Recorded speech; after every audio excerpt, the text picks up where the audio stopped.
பள்ளிக்கூடத்தில் வந்து சின்னல வந்து நீட்டு மேசு தானே 2 பேர் இருப்போம். இங்கால ஒரு ஆள், அங்கால ஒரு ஆள். 2 கதை இருக்கும். அப்போ இங்கால நான், அங்கால என்ற நண்பன். நாங்கள் 2 பேரும் சின்னல வந்து நல்லா கதை சொல்லுவோம். அப்போ எங்களுக்கு வந்து ரசிகர்கள் வந்து அப்பயே கூட கதை சொல்ல வலிக்கிட்டால் கதரையை சுற்றி போட்டு கேட்டுக்கொண்டு இருப்பினோம். அவனை அடிக்கிறதுக்கு ஆளே கிடையாது. ஏன்னு சொல்லி சொன்னால் அவன் வந்து சாப்பிட்றதுக்கு மட்டும்தான் வீட்டுக்கு போவான். மிச்சம் எல்லாம் காட்டலாம் இருப்பான். அப்போ நிறைய கதைகள் வந்து தெரிஞ்சிருக்கும். பள்ளிக்கூடத்தில் வந்து ஒன்று ஒன்றா எடுத்து விடுவான்.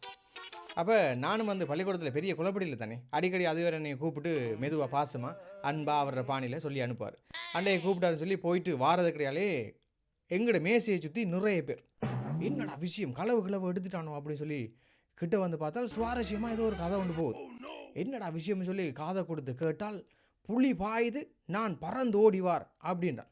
அப்போ கதையெல்லாம் சொல்லி முடிஞ்சு ரசிகர் மன்றம் குழஞ்சி போய் நான் இவன்ட்ட கேட்டேன், டே கதை உண்மையாடா மச்சான்னு சொல்லி. என்னடான்னு சொல்லி கேட்டான். இல்லைடா அந்த புலி பாய்ஞ்ச கதை உண்மையாடான்னு சொல்லி. டே விசர் மாதிரி கேட்காடா அதுக்குள்ள மணிப்புரா மட்டும்தான் இருக்கா அதுக்கு மட்டும் தான் நான் விச வைக்க போகிறேன்னு சொல்லி சொன்னான். அப்போ நான் கேட்டேன், டே கதை தான் சொல்கிறேன் உனக்கு நியாயம் ஒன்று வேணாமாடா அப்படின்னு சொல்லி. அவங்க என்ன நீ விசர் மாதிரி இப்படியே காய்ச்சி கொண்டு எக்ஸாம் வரப்போகுது வந்ததில் ஒரு 2-3 நாள் நமக்கு காட்ட மாட்டான். அவன் சொன்ன நியாயமாக தானே எனக்கு பட்டுச்சு அப்போக்கு.